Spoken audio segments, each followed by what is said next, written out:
The Weather Channel. The Weather Channel has a setup of watching the dome being blown up.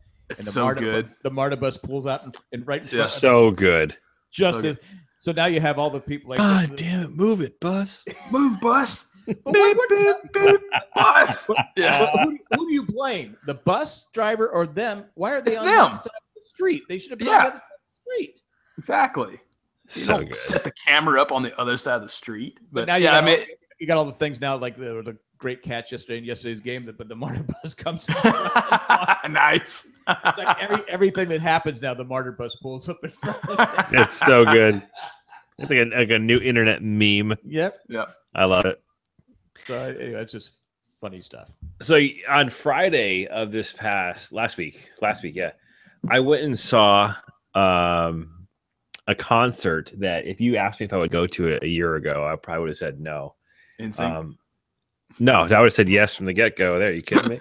No, I went and saw Dead and Company, which is the remaining members of the Grateful Dead. With how many are left? With John Mayer as the lead guitarist and lead singer. You have Phil. Phil Lesh is still alive. Bob Weir. Yeah. It was incredible. Yeah. One of the best concerts I've ever been to. I'm not even a huge Grateful Dead fan. At this point, should they be the Grateful They're Alive band? Right. Well, they're called Dead and Company now, Yeah. so they're not the Grateful Dead. But yeah, they haven't been the Grateful Dead since Jerry died. No. But I'll tell you, and I'm saying this with utter confidence, and I know I've talked about John Mayer on this show before, but after seeing that last show, you have a crush on him. I do. I absolutely. I looked at my wife. I said, I have a man crush. I now have 2 man crushes, 3 man crushes in this world. Number 1 being Tom Brady. Number 2, Justin Timberlake. And number 3, absolutely John Mayer. He is, for me, the greatest guitarist I have seen play live. Really? Yeah. He is, without a doubt, the best guitarist that I personally have seen play live. Absolutely incredible how versatile he is with the guitar. And if you want any evidence of that, if you're interested in listening to cuts of that concert, they performed the song "Sugary" by the Grateful Dead in the first set, and my face literally melted. And if you want to have a listen to it, it wasn't because I was super high, but were you high? That helped. But I'll post a link to the audio of this particular song. It's a 13-minute song, so yeah, I mean, you have to really appreciate music and listen to it or fast forward to get to the good parts. But it was just absolutely incredible to see and to hear him playing guitar in this song. It was one of the best concert experiences I've ever been to in my life. Now, talking about the atmosphere of the concert was completely electric. It was incredible. So many people. The place is jam-packed. It was at the TD Garden, the Boston Garden. It was absolutely packed. The Garden Kid. Absolutely packed, full of deadheads. It was incredible. There was so much weed being smoked in the general vicinity of where I stand.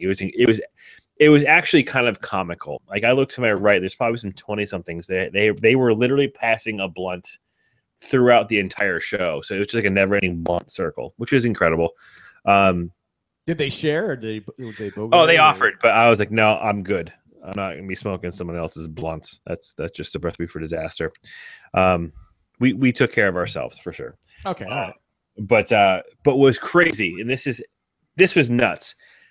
We left the concert. Now, there's no parking lot in which people tailgate at the Boston Garden or the TD Garden because it's in the middle of the city. There's really nowhere to park. There's parking garages, but there's no typical tailgating. Right. So you walk out onto Causeway Street outside of the garden, and there's cops everywhere directing traffic, and there's Ubers popping through. There's limos, the whole nine. There's a bunch of bars. So you walk across the street, and all I could hear was the sound. It was like this. It was like over and over and over again. I'm looking around. I'm like, what the hell is that? and all of a sudden I see people with balloons. Oh, nitrous. And I'm like, oh my God, those are nitrous tanks. And this is in the middle of the street, actually on the sidewalk, I should say, in the middle of the sidewalk, up and down.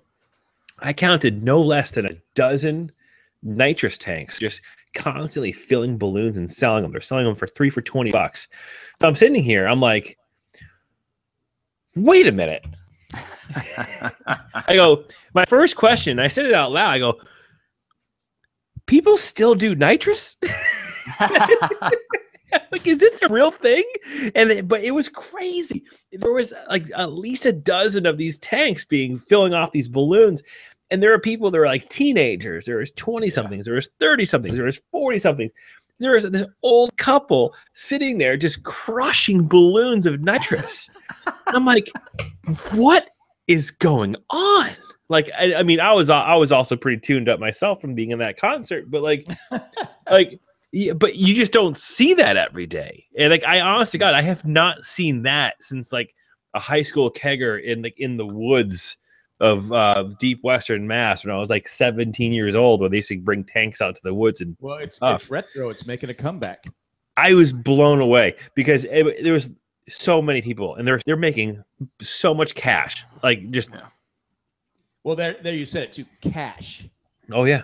I'm sure they're not paying taxes on that. No, it's completely illegal. Like you can't do that. But the cops just didn't care. They didn't care. It was just so weird. It was so weird. But I mean, if you look back, I guess they were probably the most non-threatening group of concert goers you're ever going to run into. But it was just you basically lose all motor functions as soon as you start whiffing that stuff in. So and within 5 minutes, like